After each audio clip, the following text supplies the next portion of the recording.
So I thought that I'd show you this real-world example of a request that came in from one of the users of the Army Flight Logbook program.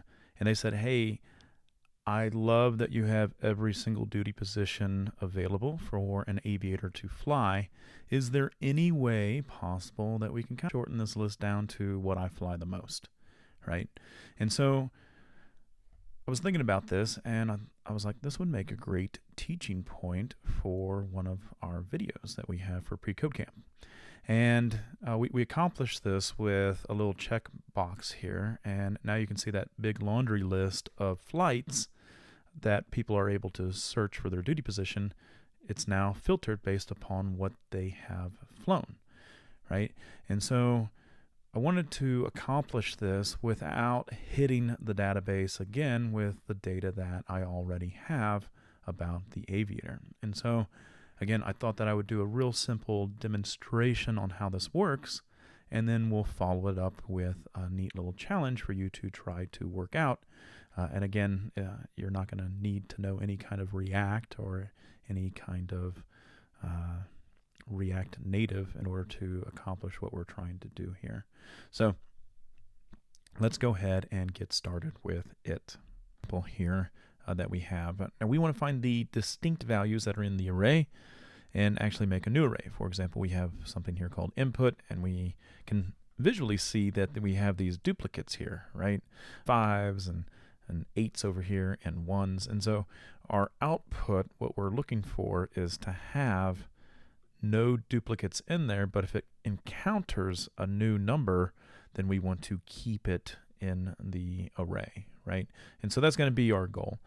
In the end here of this video, we're going to have a simple real challenge for you. You can just follow that link that's there, and you'll be magically transported over to our playground dealing with this, because we wanted to add a little twist to this challenge, but we wanted to explain how to go about it to begin with.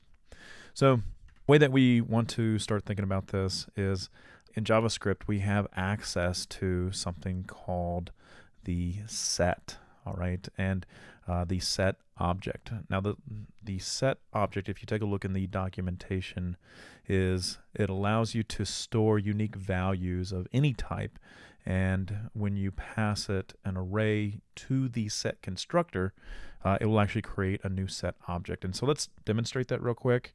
And I'm just going to create a new variable here called output, and we have that keyword new. There is our set, and then this is the constructor. We want to just shove in that array that we created up here. Okay. The next thing that I'm going to do is I'm just going to go ahead and console log this output here, save it and run it. And you're going to notice over here, if we did a type of this, it is an object, it's not an array, and we have one more step that we need to do in order to create the array. Now, what we want to do in here, and you can try this out, is I'm just going to put square brackets around here and show you what it does, because we still have one more step after this. So yeah, we can put it into an array here, but if we run this, we just get the same object in the array, and we need this to just be an array. And the way to go about this is we're going to utilize what we call is the spread operator. And so if you do the 3 dots, this is what will actually help us spread out or create individual array cells in this, array indexes. It will take this object and kind of spread it out and allow it to be an array, which is pretty neat. And if we go ahead and save this, and then we run this here, we notice that we do get the effect that we desired here, where everything is unique and it is an array, which is something that we can loop through for creating an option set list. So this was kind of the pattern that I was trying to follow with the problem that I was given for the Army Flight Logbook in order to create that drop-down menu. All right, so let's go ahead and take a look at what we need to do in order to solve the next problem, because right now, when I had all that pilot's information data, it wasn't nicely in an array like this. It was an array, and then there was an object inside there as well. And that's what we're going to kind of demonstrate with this is, well, maybe we can grab out all these values that we care about and then display them. So let's go ahead and look at the problem that we're trying to solve. All right, so let's go ahead and take a look at what we are doing. And again, you don't need to know any React in order to get this to work properly. And it can all be done really without you messing with any of the JSX that's down below, okay? What we're going to do here is really just stay below this line 23 here and deal with the unique cars. Now, our task on this is we need to populate this drop-down menu that we see here with the cars that we have driven before. And we're going to have to imagine here that we got this data set back from the back end of the server with this information. And again, I just made up a few things to kind of give us duplicate items here where we rented a Volvo, and then we had a Ford, then we had a BMW, and then we had a couple Teslas, right? And we don't want the drop-down menu to have 2 Volvos, Ford, a BMW, 2 Teslas, right? Like we only want one of each.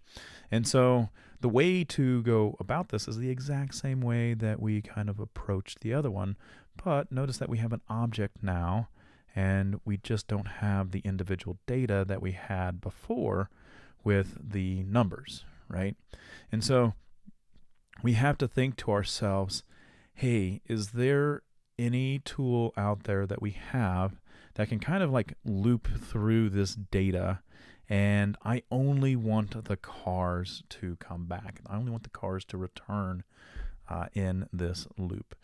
And the way to go about that one is we utilize what Dora the Explorer's favorite tool to use is, which is the map. And that's what we want to use for this. So if I can come down here and I will say something like this. I'll say let cars equal, and then I want to take the data that's coming in and I want to map over it, okay? And I want to supply the name here. I'm just going to call it here item, and I'm just going to use an arrow function here, and I only want to return the item.car, okay?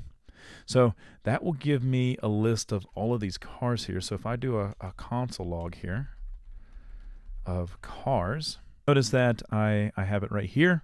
I have all the cars, right? And now I can use exactly what we were talking about before with the output, right? And what did we have to do for that? We'll come down here to unique cars, and then here we're just going to have to do the dot new set, and then we want to throw the cars in there. And so now if we take a look at our drop-down menu, we now have distinct cars that we have rented. All right. So hopefully that gives you a good idea on how we can take a request from a user that wanted to make sure their drop-down menu matched what they have flown before. Learned something new with the set object and how we can utilize the spread operator in order to convert that object into something that we can use, which is an array. And again, without doing a whole lot of code changes, maybe a couple lines of code change, we were able to fulfill what that user was requesting. All right. So hopefully you enjoyed this video. Let us know if you have any questions. All right.